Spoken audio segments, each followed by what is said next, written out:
Alors, il y a de plus en plus d'entreprises qui sont du coup contraintes de réaliser ces bilans d'émissions de gaz à effet de serre. Et outre l'aspect réglementaire, on voit bien que c'est une dynamique qui prend de plus en plus. C'est un sujet qui est très très présent dans les médias.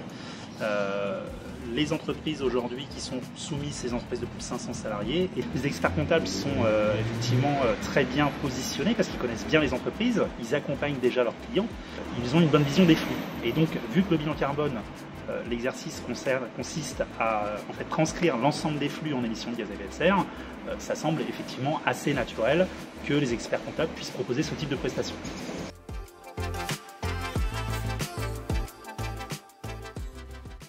Alors, la formation se déroule en 2 étapes. Un premier niveau qui est constitué d'un module en e-learning où les stagiaires découvrent les outils du bilan carbone. Et ce premier niveau est conclu par une journée en présentiel où on échange tous ensemble. Le deuxième niveau leur permet de devenir prestataire bilan carbone et donc de proposer ce type de prestation.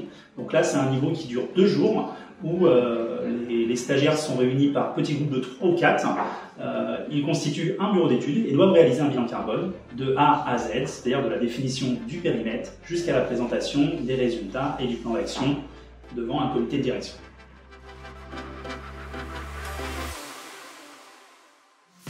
Donc au-delà des besoins de réduction des gaz à effet de serre qui sont des besoins à la fois personnels et professionnels, l'intérêt c'était de pouvoir s'acculturer parce qu'on est vraiment dans une problématique complètement différente d'un bilan classique.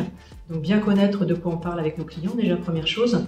Deuxièmement, pouvoir comprendre en fait comment arriver à la fois collecter les données, les analyser et puis derrière pouvoir surtout essayer d'avoir des pistes avec nos clients d'amélioration. On s'aperçoit que les clients viennent vers nous pour nous demander donc des bilans, soit parce que ils ont eu la demande de leur propre fournisseur, soit parce qu'ils ont fait un appel d'offres.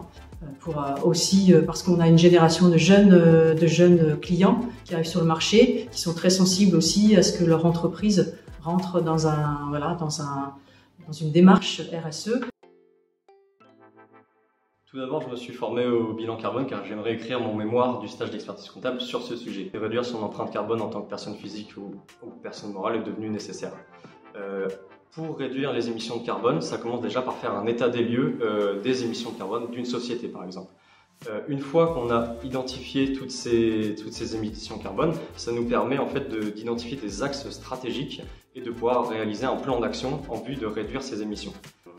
En plus de nous apporter de nouveaux débouchés économiques, il s'agit de répondre à un nouveau besoin, pas uniquement de répondre aux besoins de nos clients, mais également de répondre aux besoins de la planète. Ce qui était très intéressant, c'est de voir que d'une part, nous avons la culture d'analyse en tant que commissaire aux comptes ou expert comptable pour la collecte des données, la restitution, l'analyse. La difficulté qu'on a eue, c'est justement tous les aspects de mesure, tonnage de CO2, etc. Donc ça, c'était un petit peu compliqué pour nous. Une fois qu'on a passé ce cap-là, on arrive à maîtriser le process. Et donc, en fait, c'est tout à fait accessible aux experts comptables. Et je le recommande vraiment parce que, voilà, comme je l'ai expliqué tout à l'heure, ça permet vraiment de prendre du recul, même si on n'a pas forcément un développement très important au début dans le cabinet, mais de répondre à une culturation nécessaire et aux besoins des clients qui se développent de plus en plus aujourd'hui. Il y a plusieurs éléments que je retiens. Tout d'abord, toute action réalisée par une entreprise va générer des gaz à effet de serre. Donc ça veut dire qu'on a autant de leviers pour pouvoir limiter ces émissions. Le deuxième point que j'ai retenu, c'est qu'il faut revoir toute notre manière de consommer pour intégrer une notion d'émission carbone dans tous nos choix stratégiques et choix opérationnels. Et pour finir aussi, par ces décisions, une société peut non seulement réduire ses propres émissions, mais va aussi influencer les émissions des parties prenantes.